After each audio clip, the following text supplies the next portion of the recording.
What if everything you've been told about death is wrong? What if the moment your heart stops beating isn't the end, but the beginning of the most extraordinary journey your consciousness will ever take?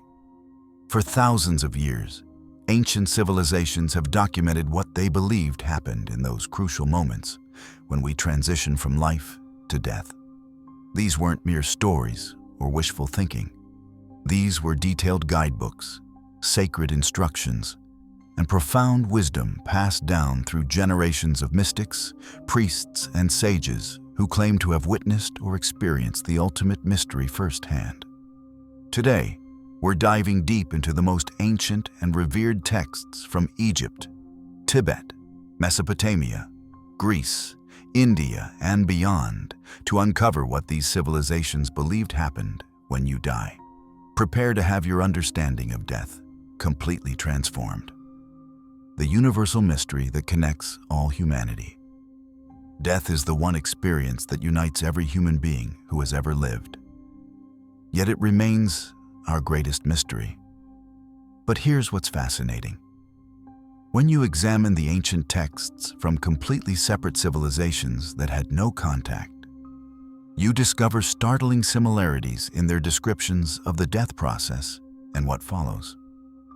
From the pyramids of Egypt to the monasteries of Tibet, from the temples of Mesopotamia to the sacred groves of ancient Greece, cultures separated by thousands of miles and thousands of years will describe remarkably similar experiences of consciousness leaving the body, encountering otherworldly beings, facing judgment, and journeying through various realms of existence. This isn't a coincidence. This is evidence of something profound. The Egyptian journey, your soul's epic adventure. Let's begin with perhaps the most detailed and elaborate description of the death process, the ancient Egyptian texts. The Egyptians didn't just believe in life after death. They created the world's first comprehensive guidebook for it. The Book of the Dead, called initially Spells of Coming Forth by Day, wasn't a single book, but a collection of magical spells, prayers, and instructions designed to help the deceased navigate the treacherous journey through the Duat, the Egyptian underworld. Here's what the Egyptians believed happened the moment you died. Your soul, which they called the Ka, separates from your physical body. But you're not alone. The jackal-headed god Anubis appears to guide you, along with other divine beings whose job is to escort souls through the afterlife. Your journey begins immediately. You must traverse a realm filled with lakes of fire, magical gates guarded by fearsome creatures, and monsters with names like He Who Dances in Blood. This isn't a metaphor. The Egyptians believed this was literally what awaited every soul. But it gets extraordinary here. You face your ultimate test in the Hall of Mayat, the goddess of truth and justice. Your heart, which the Egyptians believed contained your memories, emotions, and moral essence, is placed on a golden scale and weighed against a single ostrich feather representing absolute truth. If your heart is lighter than a feather, you've lived a righteous life, and you're granted access to the Field of Reeds, a paradise where you reunite with deceased loved ones and live in eternal bliss. But if your heart is heavy with wrongdoing, it's devoured by Amit, a terrifying creature, part crocodile, part leopard, part hippopotamus, and your soul ceases to exist forever. The Egyptians were so committed to this belief that they spent decades preparing for death, commissioning personalized books of the dead, practicing the 42 negative confessions they'd need to recite to the assessor gods, and even including heart scarab amulets inscribed with spells to prevent their hearts from betraying them during judgment. The Tibetan Roadmap, 49 Days of Transformation. While the Egyptians gave us elaborate external descriptions, the Tibetans provided something even more remarkable. A precise, moment-by-moment account of what consciousness experiences during death and beyond. The Tibetan Book of the Dead, or Bardo Thodol, meaning liberation through hearing in the intermediate state, describes the death process as occurring in 3 phases called bardos. The first bardo, the moment of death. As your body begins to shut down, your consciousness goes through a specific sequence. First, your earth element dissolves and you lose control of your body. Then, water dissolves and you lose control of bodily fluids. Fire dissolves and your body temperature drops. Wind dissolves and your breathing stops. But here's what's crucial. Your consciousness doesn't disappear. Instead, it encounters what the Tibetans call the clear light of death, the fundamental nature of reality. If you recognize this light as your true nature, you can achieve liberation at that moment. The second bardo, the experience of reality. If you don't achieve liberation in the first bardo, you enter a state where your consciousness experiences visions of peaceful and wrathful deities. The Tibetans explain that these aren't external beings judging you. They're projections of your mind. The peaceful deities represent your positive qualities and potential for enlightenment. The wrathful deities represent your negative emotions transformed into wisdom. Your response to these visions determines your next experience. The third bardo, becoming. In this final stage, lasting up to 49 days, your consciousness seeks a new birth. You experience your past life flashing before you, encounter the judgment of your actions through the law of karma, and ultimately are drawn toward your next incarnation based on your accumulated positive and negative deeds. What makes the Tibetan system unique is its emphasis on consciousness training. They believe that practicing meditation and cultivating awareness during life can maintain consciousness and choice throughout death, potentially achieving enlightenment, or at least choosing a favorable rebirth. The Mesopotamian descent, the first underworld. Long before the Egyptians or Tibetans, the ancient Mesopotamians documented their beliefs about death in texts like the Epic of Gilgamesh and the Descent of Inanna. Their vision was stark and sobering. In Mesopotamian belief, death means your spirit, called the tempo, descends to Irkalla or Aralu, the land of no return. This underworld is ruled by the fierce goddess Ereshkigal from her palace called Ganzir. Your journey begins by crossing the river Hubur, which is similar to the Greek river Styx. You then face 7 gates, each stripped of something that connected you to the living world, until you arrive naked and powerless before Ereshkigal. Unlike other traditions, the Mesopotamians initially believed that everyone, regardless of how they lived, shared the same fate, existing as shadows, eating dust, and drinking stale water for eternity. However, later texts suggest that your treatment in the afterlife could be influenced by how you were buried and whether your living descendants performed proper rituals for you. What's remarkable is that this tradition, dating back over 4,000 years, established many themes that would appear in later religious and mythological systems. The journey across the water, the stripping away of earthly attachments, the judgment by divine beings, and the importance of proper burial rites. The Greek vision, judgment, and eternal consequences.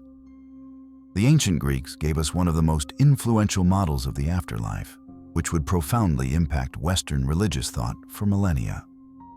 In Greek mythology, when you die, your soul is escorted by Hermes to the banks of the river Styx, where the ferryman Charon transports you to the underworld ruled by Hades and Persephone.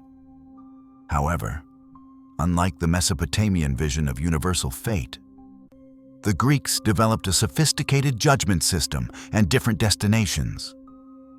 Your soul appears before three judges, Minos, Rhadamanthus, and Aeacus, who evaluate your life and assign you to one of three realms: the Elysian fields for heroes and the highly virtuous, a paradise of eternal bliss. The Asphodel Meadows were a neutral existence for ordinary souls who lived neither particularly good nor particularly badly. Tartarus, for the wicked, is a place of eternal punishment and torment. But the Greeks also gave us something unique: accounts of near-death experiences. Plato's myth of Air tells of a warrior who died in battle, spent 12 days in the afterlife, and returned to life just as he was about to be cremated. Or described seeing souls being judged, witnessing the cosmic machinery that governs fate, and observing how souls choose their next lives before drinking from the river of forgetfulness and being reborn. This account, written 2,400 years ago, contains elements similar to modern near-death experience reports. The Hindu cosmic journey: death as transformation. Hindu texts like the Garuda Purana provide perhaps the most detailed and systematic description of the death process and afterlife journey. According to these ancient writings, death is not an ending but a transformation, one step in the soul's eternal journey toward ultimate liberation. The moment you die, your Atman, eternal soul, separates from your physical body, but you're accompanied by a subtle body that contains your mind, personality, and karmic impressions. Yama, the god of death, sends his messengers to escort your soul. Your journey involves traveling through different realms where you encounter the consequences of your actions. If you've accumulated positive karma through righteous living, charity, and spiritual practice, you experience heavenly realms of incredible beauty and bliss. If you've accumulated negative karma through harmful actions, you experience hellish realms of suffering designed to purify your soul. But here's what's crucial in Hindu thought: these experiences, whether heavenly or hellish, are temporary. Your soul eventually takes a new birth based on your karma, continuing the cycle of death and rebirth until you achieve moksha, liberation from the cycle entirely. The Hindu texts emphasize that your state of consciousness at the moment of death is crucial. The Bhagavad Gita states that whatever you think of at the time of death, you will become. This is why Hindu tradition emphasizes maintaining spiritual awareness and devotion, especially during dying. The Zoroastrian Bridge, the ultimate moral test. Zoroastrianism, one of the world's oldest monotheistic religions, contributed to the profound concept of the Chinvat Bridge, the bridge of judgment, which every soul must cross after death. According to Zoroastrian texts, 3 days after death, your soul approaches this bridge accompanied by your conscience, good deeds and evil deeds personified as beings that either help or hinder you. The bridge itself responds to your moral character. If you've lived according to the threefold path of good thoughts, good words, and good deeds, the bridge becomes wide and easy to cross, leading you to paradise. If you've been evil, the bridge becomes narrow as a razor's edge, and you fall into hell. What makes the Zoroastrian vision unique is its emphasis on moral choice and personal responsibility. Your afterlife experience is entirely determined by how you've chosen to live, think, and act during your earthly existence. The Islamic journey, a soul's accounting. Islamic texts provide incredibly detailed descriptions of what happens from death through resurrection and final judgment. According to Islamic belief, the experience begins when your soul is extracted from your body. For the righteous, the angel of death appears with a face of light, gently drawing out the soul like silk being pulled through water. For the wicked, the extraction is violent and painful. Your soul then ascends through the 7 heavens, where angels at each level examine your deeds. If you're righteous, the gates open and you're welcomed. If not, you're rejected and cast down. After the burial, your soul faces the Barzakh, an intermediate state where you're questioned by 2 angels, Munkar and Nakir, about your faith and deeds. Your answers determine whether your grave becomes a garden of paradise or a pit of hell until the day of resurrection. Everyone is resurrected bodily on Judgment Day to face Allah's final accounting. Your deeds are weighed on a cosmic scale, and you're assigned to either eternal paradise or hell based on your faith and actions during life. The universal patterns, what all ancient texts agree on. When you analyze these diverse traditions, remarkable patterns emerge that suggest universal truths about the death experience. Consciousness survives physical death. Every tradition assumes that some aspect of consciousness, such as the soul, spirit, or awareness, continues after the body dies. The journey motif. Death is consistently described as a journey, often involving crossing bridges, rivers, or passing through gates. Divine guidance. Beings of light, gods, angels, or guides, appear to help or escort the deceased through the process. Judgment or evaluation. Nearly every tradition includes a moral assessment, where the deceased faces the consequences of their earthly choices. Multiple destinations. Most texts describe different realms or destinations based on how one lived, from paradise to hell to neutral states. The importance of preparation. All traditions emphasize how you live, and what you believe affects your death experience. Periods. Many traditions specify particular time frames, such as 3 days, 7 days, 40 days, or 49 days, during which the transition occurs. Modern validation. What science is discovering.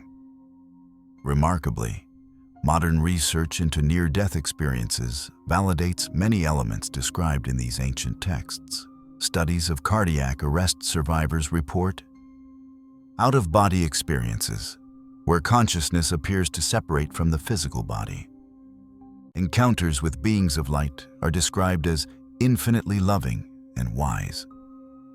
Life reviews, where people experience the consequences of their actions from others' perspectives. Visits to otherworldly realms of indescribable beauty or, less commonly, frightening places. Profound transformations in values and life priorities following the experience. Dr. Eben Alexander, a neurosurgeon who experienced a near-death experience during a coma, described encountering realms and beings remarkably similar to those described in ancient texts, despite having no previous belief in such phenomena. Research suggests that consciousness may indeed continue during clinical death, with some patients reporting accurate observations of events occurring while they had no measurable brain activity. The preparation. Ancient wisdom for modern times. Every ancient tradition emphasized the crucial importance of preparing for death throughout life. This preparation wasn't morbid. It was considered the most practical and wisest approach to living.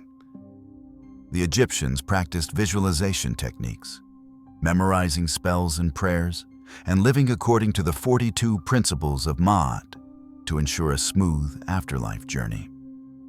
The Tibetans developed elaborate meditation practices designed to familiarize consciousness with the death process, believing that what you're familiar with in life, you'll recognize in death. The Greeks emphasized philosophical contemplation of death as the foundation of wisdom, with Socrates declaring that philosophy is essentially practice for dying. The Hindus developed yoga, meditation, and ethical living to purify consciousness and accumulate positive karma for the afterlife journey. Modern research suggests these preparation practices may have real value. People who regularly meditate, maintain spiritual practices, or have contemplated death show less fear and anxiety around dying and report more positive near-death experiences when they occur. What this means for you. The ancient texts agree on several crucial points that can guide how we approach both living and dying. Consciousness is fundamental. You are not merely your physical body. Your awareness, your essential self, continues beyond bodily death. Your choices matter. How you think, speak, and act during life directly affects your experience of death and whatever follows. Love and compassion are universal values. Every tradition emphasizes that love, compassion, service to others, and spiritual development are the qualities that lead to positive afterlife experiences. Death is not the enemy. Rather than something to fear, death is a natural transition, potentially the most profound and transformative experience of your existence. Preparation is possible. You can influence your death experience through how you live, practice, and prepare your consciousness. The great mystery continues. While these ancient texts provide remarkable insights into the mystery of death, they also remind us that the ultimate nature of consciousness and what happens after death remains beyond complete understanding. Different traditions offer different maps, but they all point toward the same territory, a far more vast and meaningful reality than our ordinary waking consciousness can comprehend. What's clear is that for thousands of years, humanity's wisest teachers, mystics, and sages have insisted that death is not an ending, but a transformation, not something to fear, but something to prepare for with wisdom and courage. Perhaps most importantly, they all agree that how we die is determined by how we live. Every moment of consciousness, every choice we make, and every act of love or harm shape our earthly experience and our eternal journey. The ancient texts don't just tell us what happens when we die. They tell us how to live. They remind us that we are conscious beings having a temporary physical experience, not physical beings who somehow developed consciousness. Whether you find these ancient insights true, metaphorically meaningful, or simply fascinating from a historical perspective, they all point toward the same profound truth. You are more than you appear to be. Your choices matter more than you might imagine, and the mystery of death is inseparable from the miracle of life itself. What do you think happens when we die? Do these ancient perspectives change how you view death and dying? Have you ever had experiences that seem to confirm or challenge these traditional teachings? Please share your thoughts in the comments below. I read every single one and often feature the most insightful responses in future videos. If this exploration into ancient wisdom about death fascinated you, hit that subscribe button and ring the notification bell so you never miss our deep dives into consciousness, spirituality, and the great mysteries of human existence. Next week, we'll explore what these ancient texts say about consciousness during dreams and how dream states might prepare us for the death experience. You won't want to miss it. Remember, the most incredible adventure isn't just living. It's understanding what living means in the context of our eternal journey. Until next time, keep exploring the depths of consciousness and the mysteries that make life worth living.